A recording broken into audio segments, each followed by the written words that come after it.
we'll be discussing solar PV's role in decarbonising housing. By the end of this webinar, we aim to equip our attendees with an understanding of how solar PV can help housing providers reach net zero in both new and existing properties, whilst cutting bills for residents and reducing demands on the grid.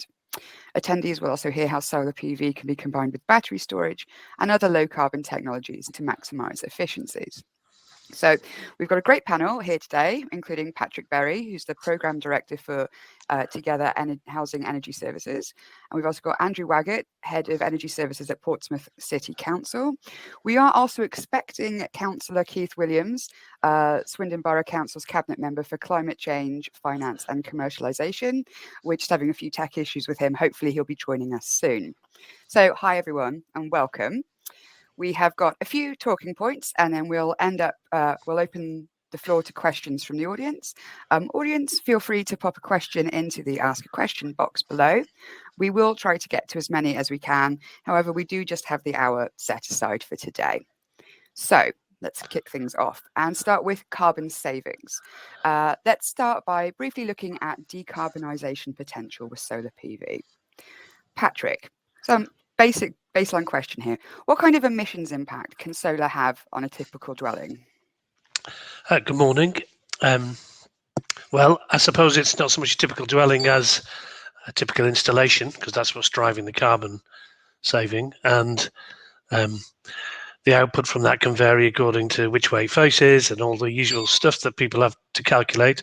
But basically, all the generation from a solar PV system effectively is putting renewable energy either into the grid or it's being used on site. And the calculation for that, how much carbon it saves, is based on the carbon intensity of the grid. And that carbon intensity of the grid changes over time. So over the past 10 years, we've seen some really quite big reductions in that carbon intensity as more wind and solar and other renewables have come on to the grid. So if you have, based on our own figures, which we've monitored quite closely over time, if you've got, I think our average system where we put solar PV and batteries on was about 3.78 kilowatt peak. And that's producing an impact, a carbon impact on the grid of about 500 kilograms over the course of a year. And of course, a slightly ironic thing, it works both ways, is that will go down over time if we're all doing our job properly. But those systems each contribute to that overall decarbonising of the grid over time. Okay, great. Thank you. Andrew, what kind of results have you seen with solar in Portsmouth? Well, I mean, using the same calculation that Patrick just gave there, Portsmouth got about 6 megawatts of solar across its entire estate, across Portsmouth City Council's entire estate. That's not just its housing estate, but with that 6 megawatts, we're saving somewhere around about, or offsetting somewhere around about 1,500 tons of CO2 in the next year. As I say, as Patrick says, there is a digression factor inbuilt to that as well, and you know, we're bringing more solar on all the time. In individual home, exactly as Patrick says, you know, 3 to 4 kilowatts in size. You're talking 500 kilograms plus per annum. Okay, and do you, both of you, think that these numbers are significant enough to make domestic solar particularly attractive for the UK's decarbonisation efforts?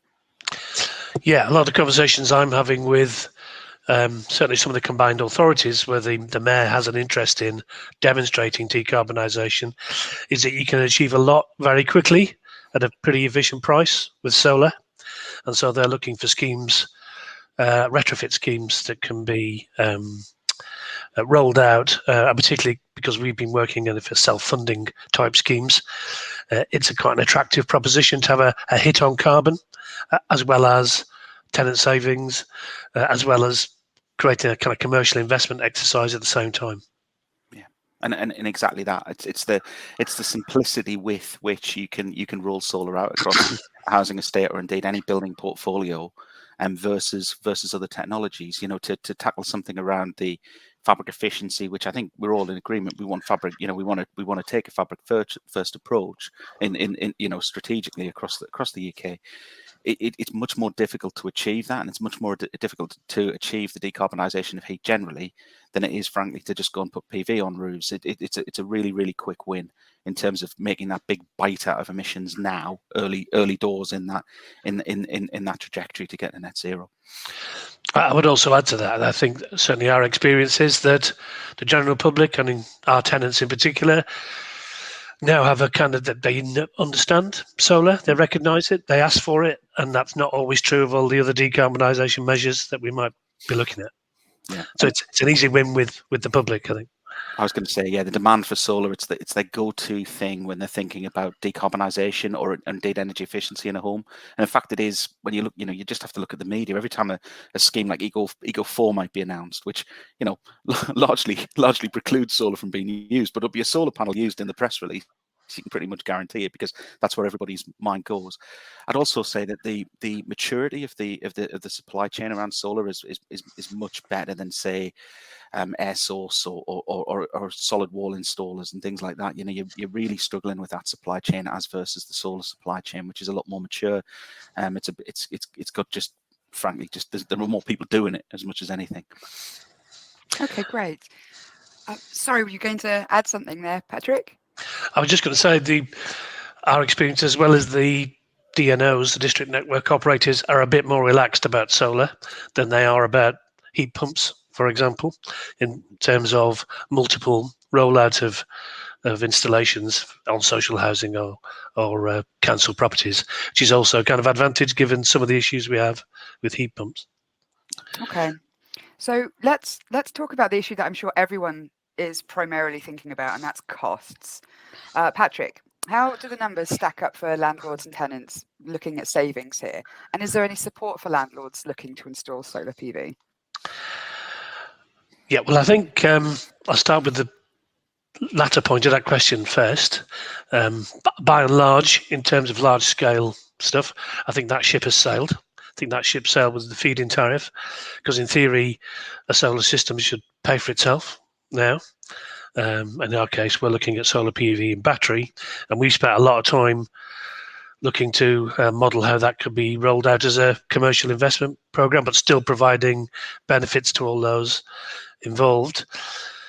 So the problem for landlords is that if you just stick it up on a property, is the tenant gets all the benefits. You don't really get anything other than SAT points and a measure of carbon savings, and that becomes an expensive exercise.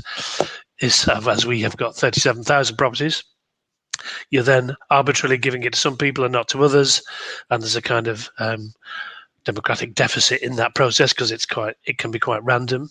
In that we saw some of that with the feed-in tariff. So we've been looking at how you can do that in a kind of both fairer way to all involved, but still providing the savings, which is a solar PV and battery system whereby we would sell power to the tenant where it's used on site, but a rate which is discounted at 20% to the market. In fact, all power would be discounted at 20% to the market. We'd maximise the value of the export, and we'd also use the asset with aggregation services, so demand side flexibility, so that our roofs become a kind of virtual power plant when we've got enough of them, and it allows us our property to become the generation of power becomes a permanent feature of what we do. We've had 250 systems on where we've monitored closely the data for over 2 years. So we have all the half-hourly data on different types of property, different types of occupancy, and where tenants are making significant savings, I think, and they've gone up over time as the price of power has gone up. And with a battery, on average, it's across all different types of property, it's 50 to 60% of the generated power is used on site. Okay, great. Andrew, what kind of outcomes have you seen in Portsmouth in this respect? Yeah, I mean, so in Portsmouth, we've got a sort of we install across a lot of different building types, so building occupancies and social housing as well. And I must say, in the social housing, we do it at the point where there's either at a new build stage or at re-roof stage, or where there's a significant intervention happening in that property anyway. If it's an individual dwelling, that's the thing that guides our hand when we're making that investment. And I suppose it's unlike Patrick, I suppose what we're not looking for there necessarily is a payback upon that investment, because it isn't a large scale retrofit scheme at this stage of solar. Where we're doing it in assets which are not housing assets, or at least not dwellings, they can still be within the HRA. Then we're doing things to try and lower the cost of landlord supply, and again that sharing more democratically the overall reduction in costs across the HRA and the income stream that was generated from that, from historic fit, from export, etc., is very important as well.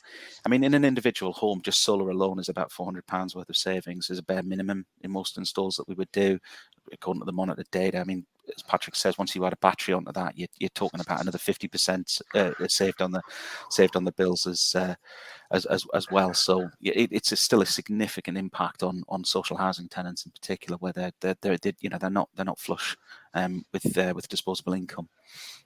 Great, thank you. Okay, Keith, great to see you. I'm so glad you Thank managed you. to join us. So we've just moved on to the questions around costs now. And it would be great to hear your perspective on making a numbers-based business case for solar to those that are holding the purse strings. What kind of challenges are there in getting those in charge of finances on board with implementing solar? No, I mean, as a Swindon, if take an example, as well as private households, I mean, the case is really compelling now with the increases in electricity costs, because the payback period is less than half where it was before.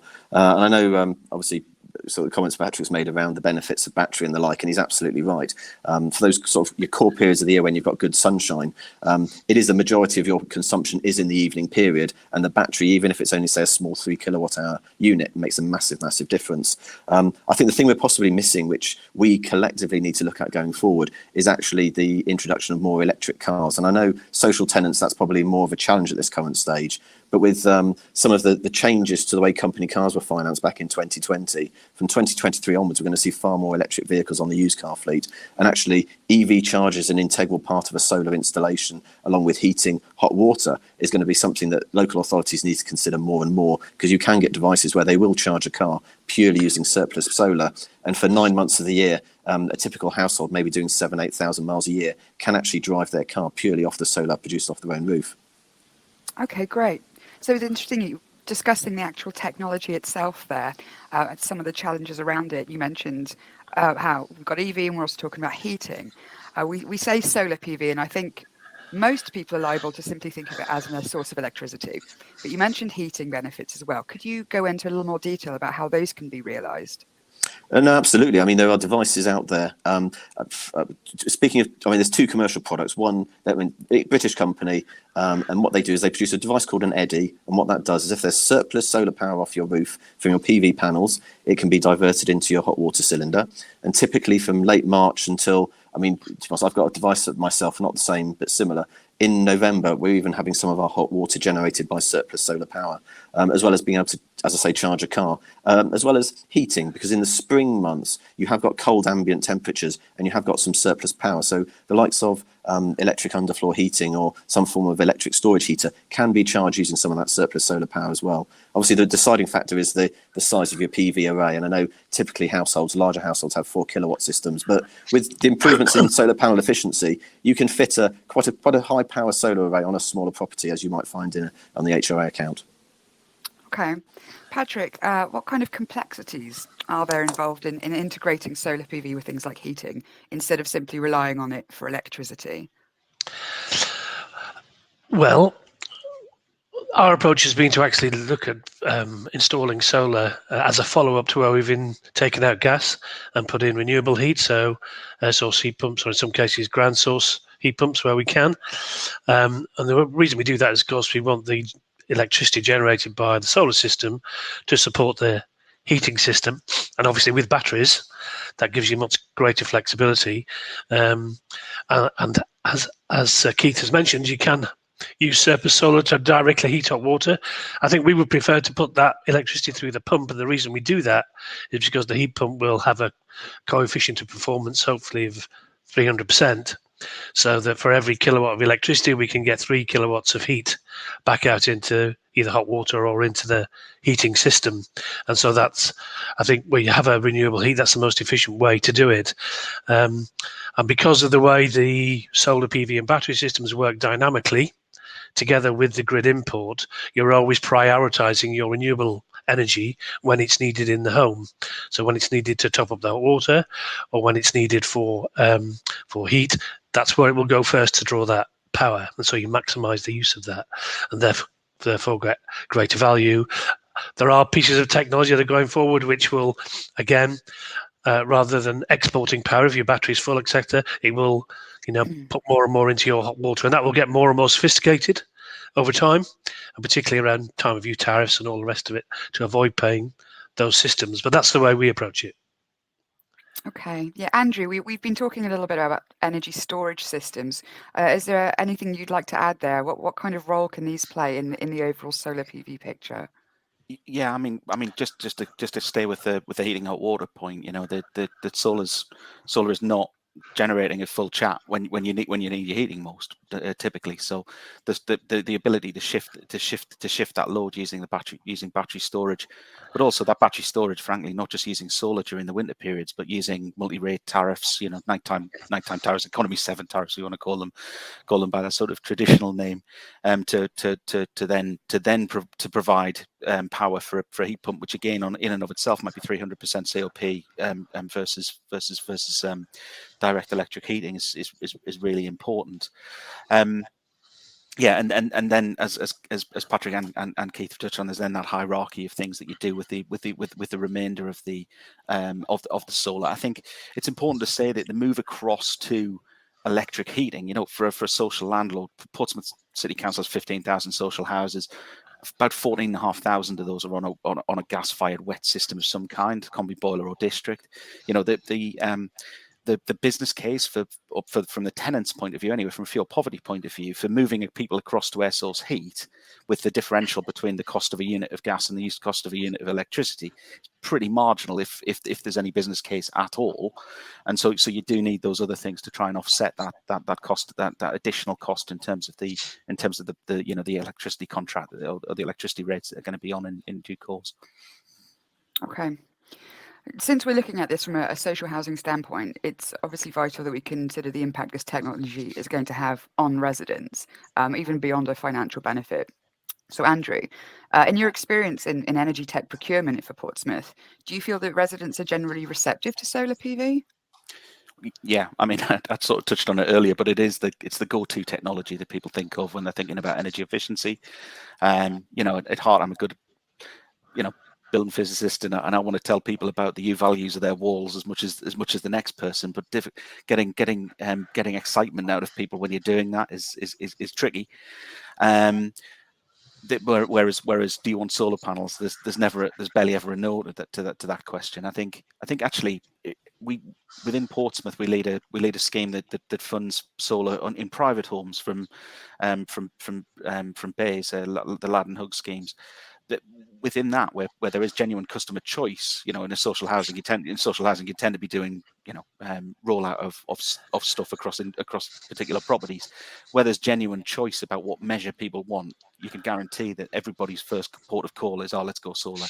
It might not necessarily be the best solution for their property and all the rest of it, but it is certainly where people's mind goes when they're thinking about an energy efficiency technology to employ. Okay.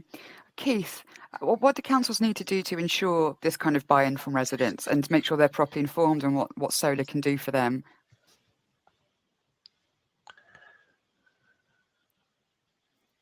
You're just on mute there, Keith. If you toggle over your screen. Sorry about that. I don't worries. use this platform. Sorry. What was the question again? So what do councils need to do to ensure buy-in from residents to make sure that they're properly informed on what solar can do for them and how they can use it effectively? Absolutely. So obviously, as Andrew says, there's absolutely no argument. Everybody wants it. I think the challenge we've got is actually educating people on how best to use it to get the most from it. Because the payback period can actually be as short as only 6 years from a council perspective, where people are maximising the benefit. And they can actually get to the stage where 80-90% of their domestic electricity consumption is shifted onto their solar with the use of battery. The thing we've got is actually just you put your washing machine on a timer to come on, say, from about 10:30 in the morning. You make certain shifts, such as using a slow cooker during the day, all of these practices. If somebody wants a shower and they're heating their water through most of the year using diverted PV, you get the children to shower at midday or when they come in from school, so the water's got a chance to reheat. So there's all this education, and I know from our personal experience, when you're moving residents into homes where you've taken a fabric first approach to optimise the use of solar and the like, it's certain behaviours like you don't go drying your clothes on the radiator, because where you've got a very airtight building, you get real humidity problems. So it's just an education curve to take people through, and some of them they won't be open to these ideas. When you get the early adopters who say, right, I'm going to go solar, how can I make the most out of it? Quite often it is different from some of your social tenants, where they think solar is the be all and end all. They just need a little bit of education and support on how to use it best. Okay, Patrick, what are your thoughts here? I would agree with the previous comments. People are very keen on solar. That's the one thing we get asked for all the time. I think what I would say is that the one thing that's missing historically from solar is the visibility of how much people are using from the solar that's generated, particularly with the older systems, because you couldn't see that. But newer systems, many of them come with apps, for example, that you can have on a mobile phone, which will actually show people how much of the solar they're consuming and helps adjust their behaviour. And I think that's a real key driver for people making the most of it in the future, and getting people involved in the whole kind of carbon saving as well as energy saving direction. I think that's where we're trying to go in terms of even if we have to send people a kind of email which just says last month you used however much of your solar PV generation, and actually you could have used another 20% on top of that if you change your behaviour. So I think that's the direction of travel for us, and getting people much more involved, because sometimes once it's on and people have the first impact of savings, they then have no future visibility of how much they're saving as they go forward. And so that use of data, I think, could be really important. I think if I could add, I think that really is the area of nuance here. Solar is solar. You put it on the roof and it does what it does. The sun comes out, the sun goes down, and it doesn't require a lot of maintenance, and it's a technology which is fairly mature, and it just chugs away. I think that the kind of messy behaviour of the tenants inside of the property is a lot more difficult to control. You can put solar in and it'll do its thing, and it will save money. But as the other comments suggest, there is an ability to drive some more of those savings. And I think that actually finding that line as to where to draw for giving people just the right amount of information versus loads of information, and whether or not there is actually a one size fits all. I think that's the area of nuance that we've struggled with some of our schemes, rather than the actual technology itself. The basic physics of it and engineering of it, if you like. Sure. Okay, let's look ahead now, and I think it's fair to say that the government's attitude towards solar has been rather up and down over the last 12 years or so. Patrick, in your view, how is, and I understand this is difficult to say considering how things changing every single day with our government currently, but right now, in general, how is the government stance on solar, particularly in the housing sector, social housing sector, likely to evolve in the future? Well, you would probably say that with some small exceptions, solar's not high on the agenda for government. They're very much fabric first. Heating systems is what's driving the thinking in bays and elsewhere. And I think the attitude exists that, there are ways in which solar PV can pay for itself. And that's the direction of travel you need to go to. I think where I'd like to see more help, and it's been mooted, but now not much has come to fruition, which is government finance routes for social housing or local authorities who have access to good financing themselves, but sometimes they might end up with a charge on the property, or where there are fully funded schemes on there, that gets too complicated. So I think more support around green finance for large-scale investments in solar on social housing, which doesn't have a charge on it and has long-term payback periods. I mean, long-term in the context of social housing or council housing is much longer than the private markets will think of as long-term. And I think that would be a really supportive means to kickstart the market at scale, because obviously at the moment there are pressures on social housing. We don't know what the rent settlement's going to be. We don't know what pressures that's going to put on our future capital investment and ability to repay debt. So there's a role for government there to help give the certainty and confidence for that kind of borrowing to invest at scale, I think, and that's a gap in the market. Okay. Keith, do you envision any changes in terms of incentivisation? If I'm completely honest, and I'm speaking as a Conservative councillor here, no, I don't actually. I think, obviously, we recognise the feed-in tariff was brought in to kickstart because there was a gap, and we moved from having exceptionally generous feed-in tariffs in sort of 2012, which came to an end with that sort of phase out to 2017. I mean, we are at the stage now where, given the cost of electricity, solar does pay for itself within a reasonable, sub 10 years if used properly. So I can understand where the government's thinking on it has moved to. With regards to Bay's focus on the fabric first, it all has to be looked at as one, to be honest. So solar has to be part of this, PV especially. So what we've done as a local authority is we've managed to leverage some of the LAD funding on our social housing. So about 200 homes, which to be fair is a drop in the ocean. And to be honest, social housing is one side. You actually need all residential to move over because in Swindon, we're fortunate we can actually, on a sunny day, generate all the power we need in our borough from the enormous large number of solar farms on sort of former farmers' fields we've got in our area. But the problem we get with that is like 50 megawatt connections into the grid and the impact that has. Whereas micro generation at solar level is far, far more sustainable, where people are consuming at point of generation. And really, what I would like is, obviously we've got some VAT relief currently in place on the likes of battery storage and solar. I would hope that continues as a minimum as to what the government can offer us. Okay. Andrew, generally, what are your thoughts in this area? I mean, I absolutely agree that with on commercial rooftops, solar pays for itself. You don't need a feed-in tariff in that regard. I think where you're doing domestic, and you're doing domestic where you are a landlord, a social landlord in particular, and there is that split incentive in terms of how that payback's made, then I think the feed-in tariff, all right, nobody really liked the feed-in tariff, but it was what was there. There was a certain amount of throwing the baby out with the bathwater, I think, when it came to housing, with the feed-in tariff. And Patrick tried to describe the very funky way that he's trying to fund solar installs into social housing.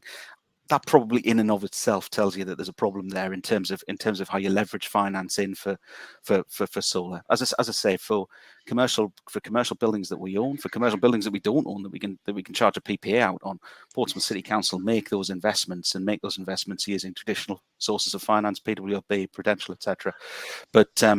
But I think when it comes to that kind of split, that split incentive in terms of the payback, then I think it does become difficult in social housing. And in fact, that's why we've just accepted that there isn't payback for it, and we'll do it at the point of re-roof. If there was some sort of business case to be made, then we would do far more properties very much earlier on. I think with regards Bayes' thinking around Fabric First, I don't think anybody disagrees that Fabric First is the way to go. I think that But what I would say gently to our colleagues in Bayes is that, as described further up the page, that the Fabric First is difficult to achieve. There is not the supply chain there at the moment. So you can sit on your hands and wait for that supply chain to develop, and all the time miss an opportunity to put solar in and do something good in the intervening time, or you can wait for the perfect and let that get in the way of the good a bit. Okay, great. Thank you, everyone. So these were our main talking points. We're now going to move on to some questions from the audience, and we've got a great set of questions here. So open to the floor. What maintenance is required on solar PV? Is it required to ensure warranty is not void? Is there an annual service involved?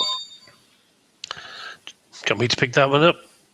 So 2 bits to that. Our older, we've got about 5 megawatts of feed-in tariff registered systems, and we visit each of those about once every 2 years. We get daily data on those, but it's just meter readings. The new systems we put in, which are solar PV and battery, means we have complete visibility remotely of what's going on in the inverter, what's going on in the batteries, the meters, the way power's flowing around the system. We be able to identify where there's a problem remotely, and either put that right remotely, or we know what we're going out to fix if we need to go out and fix it. So the need to get access to properties, which is always a major problem for us, I have to say, just generally, is significantly reduced because of that data visibility. And we can, If you wanted to, you can see that in 5-minute intervals, but generally we stick to half-hourly intervals, so you get a very fine-grained understanding of what's happening in the system, and you can use that to drive your O&M systems. Okay, great. Do you see solar as a viable way of getting properties to EPC Level C? I can take that because I literally only spoke about it a few days ago. It's a two-pronged approach. One we've got on our new builds, we generally do builds to an EPC rating of B, and actually solar lifts those to an A generally. Obviously flats slightly more of a challenge with obviously the shared roof space. But across the board in Swindon, we had properties ranging down to a G, and I think we've only got one G left, but we've got a big rump at D, and a lot of those solar installations would actually lift those into a C. I personally, I have a big issue with the EPC system anyway, because anything that basically has double glazing as a ticks box, regardless of how efficient it is, probably isn't the way to go. And generally, we are looking at obviously your EPC A plus rating on your double glazing. So EPC ratings aside, then yes, it is a way of unfortunately ticking boxes. There is benefit as well, but I would say the move towards more fabric first approach is probably long overdue on that. Just to add to that, because we've mentioned storage and diverter technologies as well. They're things that will be included within the new iteration of SAP, if it's ever released. So there's a potential there that some of those sort of ancillary technologies that would go in alongside solar are also going to help with the SAP rating consideration as well. Well, there's another comment here, or yes, more of a statement really. Solar PV should be compulsory on new build where suitable. Do we agree with this? Absolutely. Yes, I imagine that makes sense. How is the solar supply chain? Are there issues with sourcing products or installers? No, go on, Pat. Okay, I was just going to say, solar PV and battery systems, we've got about a 3-month lead time not for panels particularly, but for inverters and batteries. So you need to be thinking about your supply chain in advance in terms of any programs of installation. But we think the signs are that's going to improve over time. Still kind of a hangover from post-COVID setup, and we've also seen some price increases, just reflecting kind of inflationary pressures on the supply chain at the same time. But again, we hope that those will settle down and come back down part of the way over the next year or so.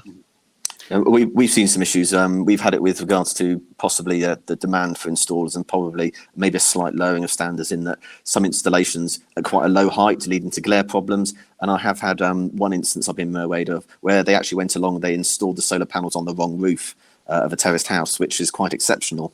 And the tenant didn't actually realise until they returned home from work. So there are some factors we need to smooth out in this process. Make sure the quality is there.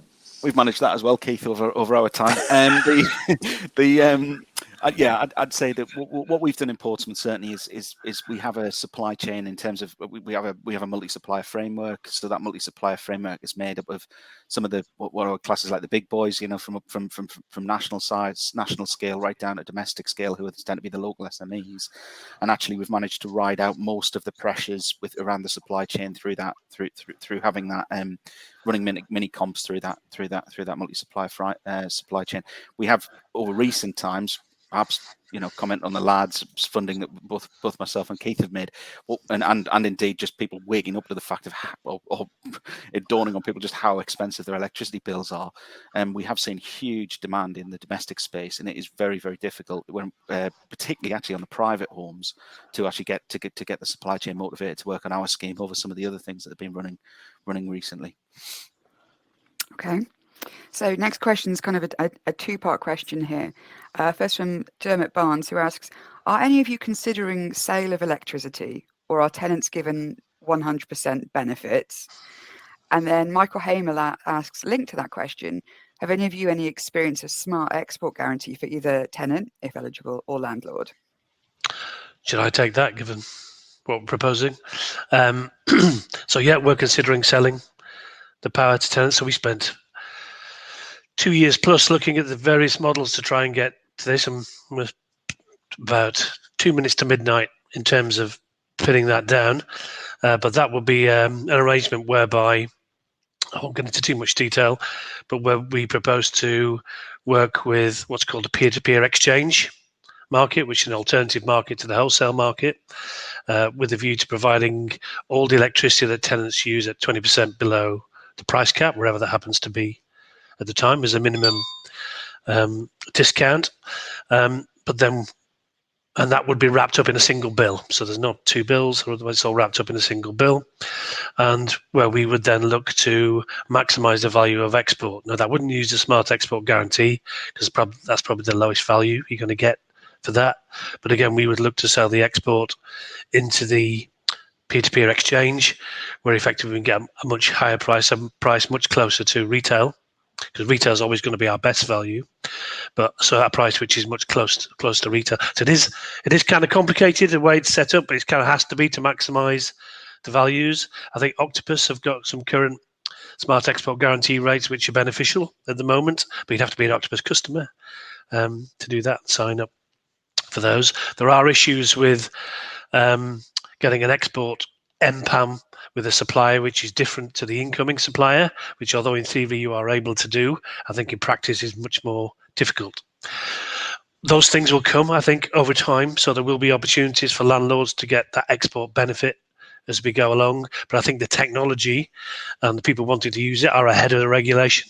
And that's one of the issues and challenges that faces us. I totally agree with that. Now, if I could add, smart export guarantee is rubbish. I mean, it's just a terrible framework, and it's not incentivizing what people, it's just, well, I said it in the word rubbish. If you're going to try and do this at scale, you do need to do something around what Patrick's saying, where you agree a PPA or P2P, agree the real value of what the export's worth. Actually, that's the bottom line.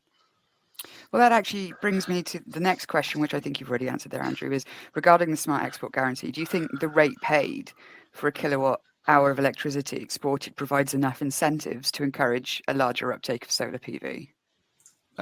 No, I think some of the suppliers' approaches to SEG has been pretty disgraceful, frankly. In terms of what they're prepared to pay. I don't know what the current wholesale rate of electricity is day ahead at the moment, but it'll be significantly above 3.5p or whatever a lot of the providers will be offering. If you just do the sums, then a 4 kilowatt system on your roof, roughly 4 megawatts a year it will generate. If you exported everything, you'd get £160 back, roughly. I mean, that's going to pay back in, God knows, about 20 years, if that, plus. So it's crazy. And December's wholesale prices, if we bought it today, is 27 pence wholesale a kilowatt hour. Yeah, the system we propose would give us, as a flat rate, 21 pence a kilowatt hour to export. Okay. How many of your schemes include battery storage? What type and brand are they? And how are they integrated? And what about expected service life, i.e. replacement of batteries and inverter after 6 to 8 years? That question comes from Stephen Nesbitt. I can say what we're using, if that's helpful. We use the Give Energy system. And the reason we use that is because it's a fully vertically integrated design system with the inverters, the meters and the batteries software all being designed to work together, and can be agnostic about the panels more or less, but obviously getting the best efficiency panels we can to go with that, and that seems to work effectively for us and provides us with a platform which can drive a commercial investment proposition whilst giving lots of information to the user as well. In terms of replacement, our business modelling has to factor in you're going to have to replace the inverter. It's not as short as that, though. The inverter is warranted for 10 years. With that, after 10 years, we expect 10 to 15% a year to need replacing. And the batteries, again, warranted for 10 years. They're not warranted on full cycles because that's not how the batteries work. They work by charging and discharging small amounts throughout the day. It's not a full discharge, then a full top-up. So they're warranted on the throughput of power rather than on the cycles, which is better suited to the function that's being applied. Yeah, we give energy as well. I mean, the thing with give energy is obviously when you're doing it at point of install with panels, there's a slightly different solution, which is DC coupled, which is more efficient than if you're retrofitting it to an older installation where you go for an AC based solution. But yeah, I mean, and the thing with battery systems is you never specify one that's too tight. You always make sure you've got some headroom, because that actually, by not doing that deep cycling all the time, does extend the battery life quite considerably, and you can potentially double the lifespan of a battery. And just, I mean, I actually at home, so it sounds a bit nerdy, I actually built my own battery system using recycled laptop batteries that I'd collected from the tip. And that's powered my house for 3 years. So, you know, there is life left in old batteries as long as you treat them right. Keith, it's interesting you mentioned recycling these batteries, because questions come in from Dermot Barnes, who says, is anyone specifying PV modules which are PV cycle accredited? PV recycling is a huge future problem that we need to be attending to. I can say that we're not at present. No. Nor are we. Nor us. Is it anything that you're thinking about visiting in the future, or is it a background consideration? It's something we've got an eye on. I mean, one of the partners we use for some of our larger scale battery storage, a lot of the batteries for that are actually coming from the vehicle sector, from electric buses and the like, where they're basically already being used for second life purposes. But I'm aware there are, obviously, it's quite a nascent industry because it's going to become an increasing problem in years down the road. I think the volume of point isn't there yet, because there's an awful lot of used EV batteries, whether it's BMW i3s and Nissan Leafs, they are actually using those for stationary storage at the moment, and there is plenty of life left, along with old laptop batteries that would otherwise go to landfill. They can power your house, as I can attest to. And I think there's actually probably more. You know, the vehicle. Well, certainly this is what I heard a couple of years ago. I was told a couple of years ago is that there are actually there are warehouses full of Nissan Leaf batteries and Renault Zoe batteries and things like that, but then they're not prepared to sell them for the prices that the home storage batteries will buy them at. And so actually the cost benefit of doing a you know, just purely on economic terms anyway, of putting in a sort of second life battery is not there at the moment versus a new one. I think the car batteries have a different power profile as well than the stuff we would normally put in, but nonetheless they could be used. But I think we have looked at the battery recycling, but panels is a different question. We haven't really got to grips with that, what happens to those in the future, but I think it would be a useful thing to have a higher profile as we go forward. Okay. So question/comment here from Peter McBride. He says, one big issue with traditional cylinders is the full volume needs to be heated for morning showers, etc., leaving very little room for solar generation to be fed into the cylinder. The Mixergy smart hot water cylinder allows the correct quantity to be heated through top-down heating, leaving far more excess water to be heated by solar generation. The solar was fed into a heat pump, yes, you'd achieve a higher COP, but the whole cylinder would need heating, not just what is required. And then he adds, the Mixergy cylinder can also offer demand-side response for grid stability. Before the energy crisis, we saw customers get paid to heat their cylinder. With more renewables like wind and solar becoming more prevalent, we see this DSR becoming a key asset to the grid, to assist the grid. Anybody got any thoughts on that? I've got personal experience, because obviously it's something I've lived with for years at home. Quite often, most of the time, there is enough heat stored in your cylinder from the day before to see you through the following morning and possibly even into late afternoon. And what we do is, this time of year when we don't have quite enough, we just have the hot water system, the gas basically heating it to a certain point. And it needs to be a certain temperature so people can wash in the mornings. And then what you find is the PV system will actually heat the cylinder far, far higher. So you do have it going up to, say, 70 degrees or so, 80 degrees, so it's actually at a hotter level. People have to be a little bit careful when they turn the tap on. If you've got a mixer shower, it's absolutely fine, but that's a way of, on a cheaper way, actually, you know, achieving the same effect. What I would say is Mixergy is a very clever system. I think it's one of the few CBD rep type things that have come through my door over the last couple of years, where it's just made immediate sense as to what they're doing. We haven't necessarily got a business model for it, or to retrofit it, and we don't have many hot water tanks, full stop. As I say, most of the stuff we've got is on combi boilers, but it is a very clever system. I like to give it that plug. Yeah, similarly, we've used Mixergy in some of our pilot kind of net zero homes.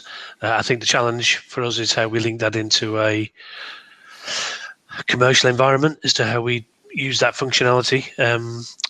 in revenue terms for linking with the solar, linking with heat pumps, where we have a connected house which is able to work with demand side flexibility across all those assets. Okay.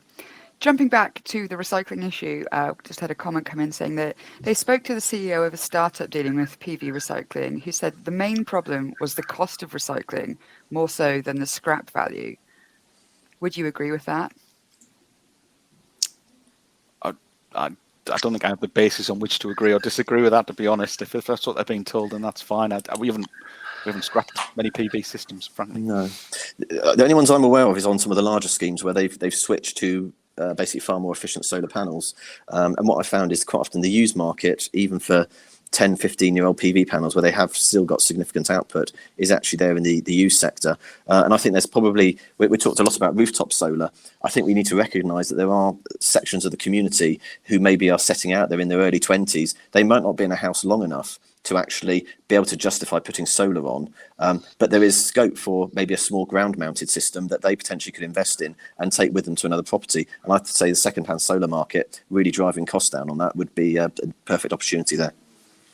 What I would say is that what we are on some of our commercial arrays starting to run into with some of the older ones is actually if we put in, I don't know, let's say 250 watt panels previously, they were actually struggling to replace it with another 250 watt panel. We're finding something that might only be a few mil out from what it is. So we've got what we call our kind of cannibalized systems in some places where they're on flat roofs, where you're not going to see that we've got a brand new 450 watt panel or something to replace a 250, and we're using the 250s on some of the older arrays, and we're constantly going and cannibalizing some of those panels because we don't have almost a heritage stock of panels to make everything look pretty on the roof, where you've got really clear visibility of the roof. What I would say as well is certainly based on our forecast, the rate of when we forecasted it was doing a straight line deterioration of the panels against its warranted figure, and the deterioration seems to be slower than that. So the panels are outperforming what was forecast. Yeah, 100%. And in fact, actually, if you're using things like MCS to forecast what the production's going to be, you're going to you're going to beat that by a mile. Much better to use another software if you want to actually model what you're likely to get out of the panel. Okay, great. So we've cleared all of our questions from the audience there. We've got a few minutes left. I'd like to ask for your closing thoughts on this topic. If there's anything that you'd like to add, perhaps that we haven't covered, or a key message that you'd like our audience to take away. Well, I suppose from my point of view is that solar PV, and I think with storage is a caveat for me, has to be part of the long-term solution for the housing stock generally, both private and all tenures, from new build right through to social housing, for how we decarbonise our stock, whilst at the same time providing real benefits for the national grid and real benefits for the user. And the more we can find a variety of ways to make that happen that are dynamic and cost effective, the better it will be. I can go next if you like. Sure. So I would say that there's. I think some of the challenges actually are the things that I would highlight with regards to the business models. I know Patrick's articulated a business model there that requires, let's say, quite a lot of input and quite a lot of craft and resource to pull something together like that. I don't think that's going to be suitable for every social housing provider in the country, frankly. I think, even where there's a relatively well-resourced team like there is in Portsmouth, we haven't necessarily got the time to sit and to work through these investment structures and strategies. I think there needs to be something more straightforward then, support that's more straightforward. I would say that issue, again, just on the policy challenge, that issue around that, again, fabric first is great, but we shouldn't let the perfect get in the way of the good. This technology is here now, and we could use that, and we can deploy it a lot more quickly and a lot more cheaply than treating every house as though we've got to wrap it up. And we just don't have the skills base in supply chain to be able to do that right now. Certainly not where I work. yeah, but I suppose that that's the kind of negatives, I suppose, or the challenges, I suppose, to highlight. But I'd say that the solar is there. It's easily deployable. There are 1,000,001 case studies. Really, social landlords should look at this very carefully, and indeed councils, if there are councils on here, even if it's not dwellings, they should be doing it on there where you can easily make a business case stack up across your landlord supplies, across your housing officers or civic and things like that as well. So please, I press you all. I want to see more solar in the world. Yeah. Absolutely, I'll concur with that. I've just crossed out my comment about fabric first after what Andrew just said. But I'm not saying there isn't. No, I'd say important thing is people, because quite often it's the sticker price on houses. People need to look at that whole life cost, because if you can drive down that energy consumption figure, that is a significant saving over the lifespan of that building.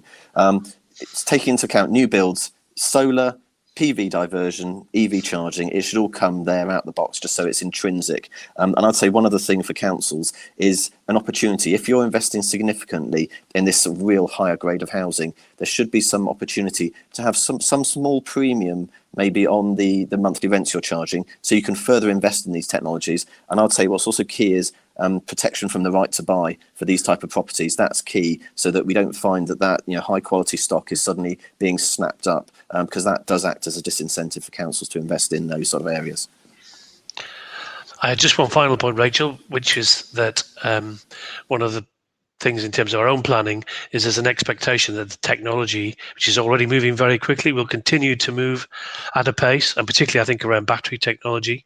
And when there's a kind of quantum leap that moves away from lithium into another solution which is more abundant and cheaper, then you've got a real a revolution on your hands in terms of what we can do with storage connected to solar. But we drive that change because of the demand we put in the market to make people invest in that technology development. So we've got to keep going. Great. Okay, everyone, that's just about the time we have for today. Thanks to you three for joining us, and especially to the audience as well for your great questions. Thank you, speakers, for your really insightful look at solar in this context. This webinar will be available to view shortly on the Elemental website. And if you're not already, please do follow us on LinkedIn. We are Elemental UK. You'll get all of our latest updates there. So thanks again, everyone, and have a great day.